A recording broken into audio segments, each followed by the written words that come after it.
thank you for joining us on Global Columbus. My name is Guadalupe Velasquez, and I'll be your host for the first segment. Today we're going to be interviewing and getting to know a little bit more about an outstanding after-school program called After School All-Stars Ohio. And my guests today are co-director Aislinn Rodriguez, site director or site coordinator Cristina Vera, and a participant within the community and with the program, and that is Kasim Pace. Welcome. Thank you. Thanks. And before we get started, if you could just tell us a little bit about yourself, then we'll go into the organizational program. Sure. I'm the co-executive director for After School All-Stars, and so I oversee development and community relations. And my co-executive director, who's not with us, Sienna Daniel, she oversees programs and operations. And so I love what I do for the organization, and as a former educator, I really know that this is an impact that teachers really appreciate too. Right, and you were a teacher after college, right? Yes, I did Teach for America after college. I went to Ohio University, and then I taught in the Bronx for 2 years. I taught kindergarten, and then I came back and I worked for the Ohio Senate in education, worked in that capacity a little bit, and then went back to teaching and ended up in after school after that. So it's been a journey, but all through education, knowing that that's my passion. Great. Yeah. I can't wait to hear more about the programs. Christina? Cristina Vera. I am a site manager with After School All-Stars. We kind of, prior to this, I worked in proprietary education off and on for the past 6 years on a college level, trying to help adults figure out what they wanted to do long term. And then actually kind of stumbled across After School All-Stars at an event that they were hosting to reach out to the community to see if someone would be interested in sponsoring a child for the program. And that's when I knew kind of like what area that I felt most passionate about in terms of the need for the young people. So I've been with the organization going on a year now, and I love it. Like every day is a new exciting chapter, and just thankful to have found After School All-Stars and can play a part in what we're trying to do. And you have 2 children as well. Yes, I do. I have a 9-year-old daughter, Maritza, and a 3-year-old daughter, Juliana. And so could you tell us a little bit about the importance that you think as being a mother and a site facilitator coordinator of after-school programs? Being a mom, I think you understand firsthand kind of, how important it is to teach young people the right and the do's and the don'ts in life. Can't say that I've mastered that perfectly just yet. It's definitely a learning curve for me daily. So just seeing how much my girls look to me for guidance about every and anything, it just kind of shows me the importance of why, taking the time to fully explain and mentor and develop young people, not only with my own children, but seeing how other kids still need that one-on-one attention. Great. Thank you. And Kasim, tell us a little bit about yourself. Hi, I'm Kasim. I'm 11 years old. Last year, I went to Moeller Elementary School, and next year, I'm going to CCA, Columbus Collegiate Academy, I think. And I think that After School All-Stars is very good, and I think that I will have it at CCA Academy. Wonderful. And why do you think it's so good? Well, I think it's so good because it's a really fun program, and plus the teachers are so nice and so well behaved to us. They don't yell at us or anything the usual teachers would do, and that I really appreciate, and for giving us the time that they would give up with their kids to come and do lots of fun activities with us, and that I really like about it. Well, thank you, and I appreciate you being on the program today and speaking so articulately about what you are passionate about and enjoy. Thank you. Welcome. So, Iceland, so tell us a little bit about the history of your organization and also where you've been and where you're going. Sure. So we're a national organization. We're 80,000 kids, over 80,000 students across the United States, from New York to Honolulu. We have 13 chapters, and we're serving 453 schools. So we're a national organization, but in Ohio, we've been around since 2000. And in the last year and a half, 2 years, we've expanded our outreach from 3 to 6 schools. And actually, we are really proud to note, we were formerly After School All-Stars Columbus, but this year we changed to After School All-Stars Ohio because we'll be expanding to Toledo and Dayton in the fall to provide our programs to schools in those cities as well, and those students. And so our program is an after-school program that serves disadvantaged youth right after school. We don't ask the students to come to us, we go to them. So when school's out, our staff goes into the school, and it's 3 hours, 2 to 3 hours. So the first hour is always academics, and that's intentional because if teachers want to come and volunteer their time or they want to work with their students, we invite them to come and tutor and mentor and do test prep and homework help and all that good stuff. We also have an opportunity, we've been fortunate here to partner with Children's Hunger Alliance, so the kids get a warm meal, and that's really important. So they get a warm meal, they get their homework done in that first hour. That second hour is enrichment, and so we have music, comic book writing, you name it. We service learning, we've had gardening, and then that last hour is health and fitness, and we've had some really premier athletes come and help our students. We've have martial arts and fencing and rugby and gymnastics. We have a mobile gym that comes and does gymnastics with our students. And we've been fortunate that because of our connection with community members, because we're successful because the community comes and supports us. We've been able to take our kids to wonderful trips outside of the school. So with the martial arts instructor, we were able to take 30 kids to Lake Placid in New York, to the Olympic Training Center this summer. And so they ate like an Olympian. Exciting. Yeah, it's been amazing. They ate like an Olympian, they lived like an Olympian, and they got to actually meet the winter athletes. So they met the bobsled team, and they met some Olympic speed skaters. So it's been a tremendous experience for us. Absolutely. We cannot be more excited. And we're the first chapter within the national network to go statewide. So the national network is looking at us and they're saying, okay, each of them are city-based, and now they see that, oh, you can go statewide. So they're kind of looking at us as the pioneers to this opportunity. Yeah. Makes perfect sense. I'm curious as to how Ohio was selected.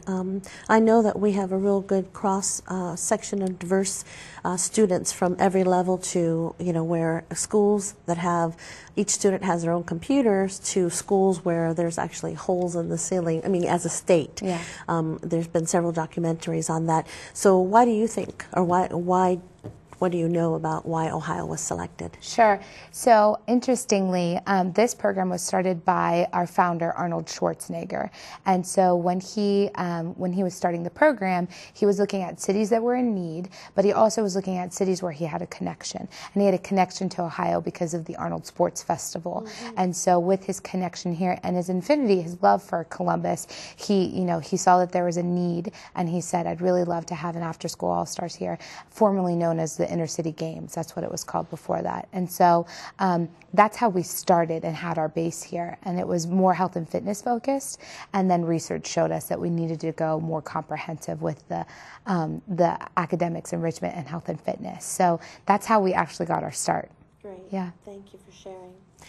And Christina, more specifically in terms of what your daily activities are and what you do at your site, and how you determine what activities you do at your site. Can you talk about that?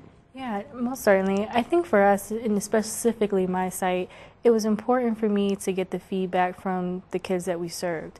I would put together surveys and kind of give them an idea of some potential programming ideas that I had to see what their feedback was. Because essentially, I didn't want to be giving them programs that were not of interest. So involving the kids in the planning process was a big part of kind of my process at the site. So for us, it was kind of narrowing it down, asking the kids, what do you want to learn? What is it that you want to walk away from this experience with? And kids will tell you, if you ask and you're open to listening, they'll tell you exactly what they're looking for. So for us, it was, we had a cooking class, we had rugby, we had soccer, we had different crochet, sewing. I mean, the kids hand selected these programs, and it was just up to me and my colleagues to find providers within the city to come and give them these trainings and give them these opportunities to kind of experience things that they typically wouldn't experience. Okay, thank you. And Kasim, the program that you attend, what would you say is your favorite and why? Well, my favorite would have to be karate. Oh. It would have to, because the teachers, they're there doing it right with you, so you won't feel alone when you're doing it. If you need help, the karate teacher would there, and the teachers would be there also to help you. So you wouldn't be alone. It would actually be one of the best things that we did, and I had a vote for it, and they all said karate too. And I feel as though that is one very important thing that they should have. Okay, and specifically, what about karate do you like? Because from what I've learned just from observing or hearing about it, there's it's exercise, and it helps you. It doesn't really teach you how to fight, right? It teaches you how to defend yourself. Is that right? Yes. And then there's a little bit of meditation involved. So what's your favorite part about karate? That it teaches you how to defend yourself, and it's very good exercise, because some people that play football, some of them really don't like football. They just do it for the exercise. Oh. Like me, I play football for the Capital City Jaguars, and I really don't like football as much as I say I do. I just really like to exercise, and karate really helps that, and it also helps you defend yourself where you're in trouble. Like you would hear about somebody getting kidnapped or anything, but karate teaches you how to defend yourself and what to do when somebody's grabbing you. You can scream and kick and fight, but karate also teaches you how to defend yourself also, and that's one of the very good reasons that they teach you it. That's important. And in terms of the academic part, because Iceline also said that you do some tutoring, or there's tutoring for the students. So which subject do you like, or what subject do you find yourself working on most? I have myself working on reading most, because it is very important, because you have to read. When you get a job, you need to fill out the application, and you need to read, and you need to be able to take in all the questions that they're giving you and give out an answer for the questions. So I feel that that is very important in life. All right. Reading is very important, so it's exciting that you that's what you're focusing on. Very good. Now, Iceline, I saw some statistics that say approximately 1.1 million youth drop out of high school, and so clearly that's why this program is so important. What do you think are some of the benefits that kids get out of it, in addition to what Kasim was saying? Yeah, so after school All-Stars, there's this danger zone they talk about, like nationally they talk about from 3 to 6, rich or poor. A lot of kids who don't have supervision get into things that they probably shouldn't get into. And our students that we serve are more susceptible to those. So we, not only do we provide a safe place, but we provide structure for that. So there's this ability to succeed academically within After School All-Stars, but you also might find a mentor within After School All-Stars with some of the program providers we have with the SITE program. And those individuals, I think, actually influence their success going into high school. So our program typically ends at 8th grade, and they become the alum of our program. But we have a program called We Are Ready. And We Are Ready, it's a national initiative that helps students who are going to be transferring from 8th grade into 9th grade be prepared for that transition. What study habits do you need? What peer pressure will you face? What are some things that you need to focus on when going into high school? And that's throughout the year. At the end of the year, we do a culminating program called Camp Us, which we just had June 25th through the 30th at Denison University. We took 50 8th graders to Denison to live on campus for an entire week. Actually, Christina was facilitating it over the week. And so they focused on how to get to college, what credits do you need? What study skills do you need? What is college? What happens if you don't want to go to college? What other options are there? And so, so we really feel like we're impacting that it's called the 9th grade bulge and the 10th grade dip. So the students who get in who are not prepared end up failing in 9th grade, having to repeat. So you have these oversized 9th grade classes, and then they get discouraged and they drop out, and then there's this 10th grade dip that they talk about. And so we know, and we have actual statistics that say that we impact them at least a month of academic growth for our students, if not more. And so we know that we're impacting their success going into high school, and we're going to do a better job in the years to come to actually track them. We want to know, okay, not only did they make it past that hurdle of 9th grade, well, are they going to college? What are they doing afterwards? You know, what was our impact? But we definitely know that we're helping specifically during that tough time from 3 to 6, and then influencing them transitioning into high school. Great. Yeah. Christina, with regard to Camp Us, what kind of feedback did you hear from the students in terms of what they're dealing with, and what do you see as being a strategic plan moving forward? You know, a lot of the feedback was interesting, how many young people had no family members that had ever attended college. So for a lot of them, you know, college is not a word that's thrown around frequently in the household. So in some of the classroom-based sessions, you know, we discussed, you know, kind of what college meant for them. And kids were very vocal about, you know, my parents didn't go to college, you know, why would I go to college? So making them understand that college doesn't have a stigma to it. You know, it's an opportunity for you to change, you know, some of the things that they're not happy about in life. So it was very, very, very eye-opening to see, you know, how many kids just didn't have that mindset in terms of college being an opportunity.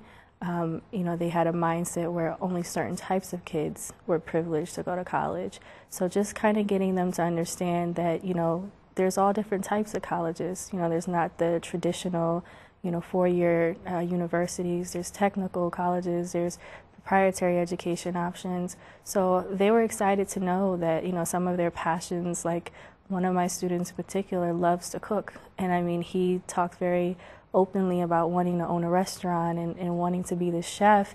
And he said, you know, I don't know that I can make it 4 or 5 years in college. And during one of our career panels, meeting an executive chef that came out to talk to the kids, she told him that he could go to a technical college and achieve that in less than 2 years. And just to see the excitement of, you know, okay, I could do 2 years. You know, he had that light bulb moment of, you know, this is feasible for me. So just kind of seeing, you know, their reaction to understanding that this is an opportunity for everyone, not only certain social classes. And I think that people take for granted that if someone in your family hasn't gone to college or hasn't been a teacher professor, then if you've never been on a campus, it's just a building that basically you drive by or drive around. And so that experience, like you said, of going to Lake Placid. So now these students that you took even know what it might be like if you wanted to, you know, try real hard in sports and go to the Olympics. That it's possible. Yes. Now, Kasim, could you tell me one of your favorite days that you've had, an example of one of your favorite days you've had at After School All-Stars?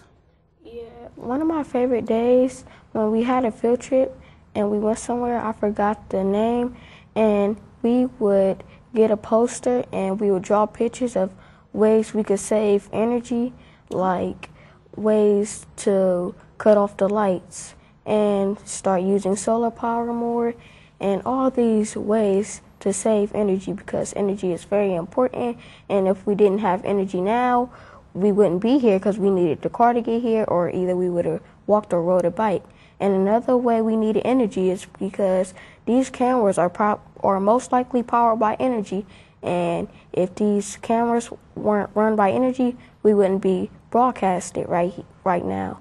So I think it is very important, and people always get mad because people don't have cable or anything like that. Well, people are very lucky to have energy. People are very lucky to be able to plug in a TV and at least know that, hey, I don't have cable, but at least I have energy. At least I know when I walk in the kitchen, the refrigerator is still running, so I still have my snacks.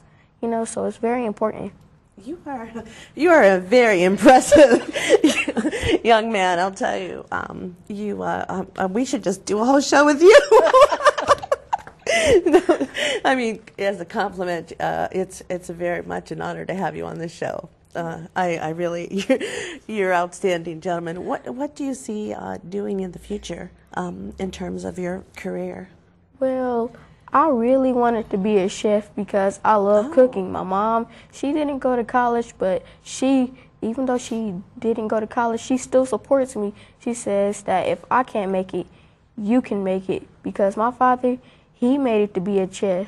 He was a preacher too. Oh, wow. And my father, he did a lot of things. And my dad said that if I were to go to college and be a chef and maybe be a preacher just like him, he would be proud of me. And then he would go on to say, I need you to be better. I need you to be a better father than I was. I need you to be a better chef. I need you to be a better preacher. And he always talks about me of how to do things right. And when I do it right, he says I need to master those arts of what I'm doing.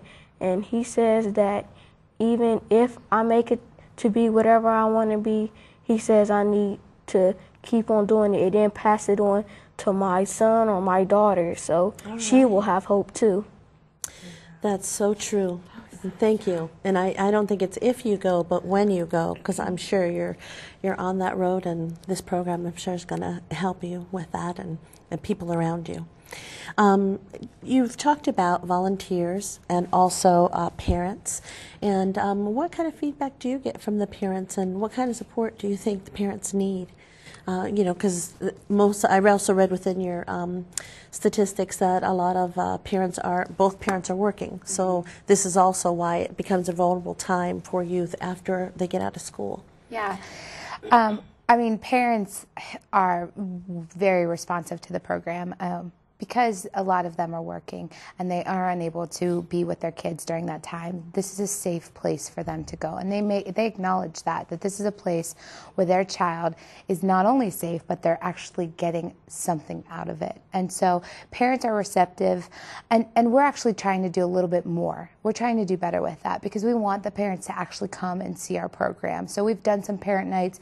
We attend the school's parent-teacher conferences, and we've set up booths for them to learn about us. But it's still not all the way there because unfortunately sometimes they don't have a way to get to us and see what we're doing. So they do appreciate us, and then there are some parents who are like who are there but are unable to commit to us the way that we would love for them to commit. But we're excited for the parents who come in and really invest their time in us. And we've had some really phenomenal parents. Volunteers are essential to us because we are a nonprofit. So, we don't, this is a free program. So we don't ask the parents to pay for this program. This is a free program from the beginning of school to the end of school. We don't take days off. If there's a snow day, then we take a snow day, but we run on the school calendar. So volunteers are huge because they allow us to impact the kids, have more one-on-one opportunities, and so we're always looking for volunteers to come in and tutor and all that stuff. And so how can people reach you? Sure. So there's our website, which is www.asasohio.org. And then you can reach out to us via our phone as well, 614-257-1678. But we're on the internet, and then we're here in the community. We're at Blackburn Recreational Center, so our office is always open to receive guests and talk through that, and we have volunteer information that we pass out. We work very close with Hands On Central Ohio. So if you wanted to volunteer through Hands On, you can actually contact Hands On Central Ohio, and they'll put you at a school site with us. So they have a database that they're working with too for volunteers. Great, thank you. Yeah. And Christina, with regard again to the teachers that you're working with, I mean, it sounds like there's phenomenal teachers that are involved in your program because it sounds like they have to stay after, right, to participate with this program. Can you tell us a little bit about them? Having teachers honestly is like the key part of why we have been successful. The type of support that you will see from some of these teachers is essential. I mean, they stay after. Sometimes it is volunteer based, and they work with the students. They work with us as a staff, along with our program leaders, which are, you know, extremely active with the students as well. So the teachers are they understand what we're up against. They understand why we're there. And for the teachers who genuinely care as much as we do, they want to see these kids succeed. They want to see these kids graduate and go on to reach their full potential. So they understand that we're there simply to support them. So they play a huge part in kind of our process and how we do things with our kids. And as we're wrapping up the show, so we're coming to a close. Unfortunately, our time has ended, but I definitely know that I'd like to have you back. One of the last questions I have for you, Kasim, is what do you like to cook? Since you want to be a chef, what's your favorite thing to cook? Well, I usually try and cook some pasta, but then my mom would try and come in and say, "Hey, you're not that good yet." And then she'd say, "Don't burn the house down." But you're experimenting with making pastas, different pastas? Yeah, you got to keep on trying. Okay, good. So we didn't get to talk about the Live Fit program, but could you say something in just like 30 seconds about it? July 27th from 9:30 to 4 at the French Field House. We have the Live Fit Challenge. It's open to the community, and so please feel free to contact us and or volunteer, but it's a health and fitness focused day. So we bring in all of the providers that we have throughout the school year, and then some come, and it's almost like a mini Olympics. And so we partner very closely with recreation and parks, and then other community camps. We try to do it in a camp style so that the students stay in a group, but it's open. I just want to make sure, so that's Columbus Recreation and Parks, yes, right? Yes, Columbus Recreation and Parks. Director Ignite is on your board. Yes, yes. It does a tremendous job supporting this organization. I mean, we are very blessed to have and lucky to have his support and the Columbus City support. Great. Yes. Thank you. Thank you. Well, it's been a pleasure having all of you and getting to know more about After School All Stars Ohio. Also, congratulations on expanding. Thank you. From Columbus to the other cities. We look forward to having you again. Keep up the good work, Kasim. And we'll be wrapping up this show, but please stay tuned for the next half of Global Columbus. Thank you and have a good night.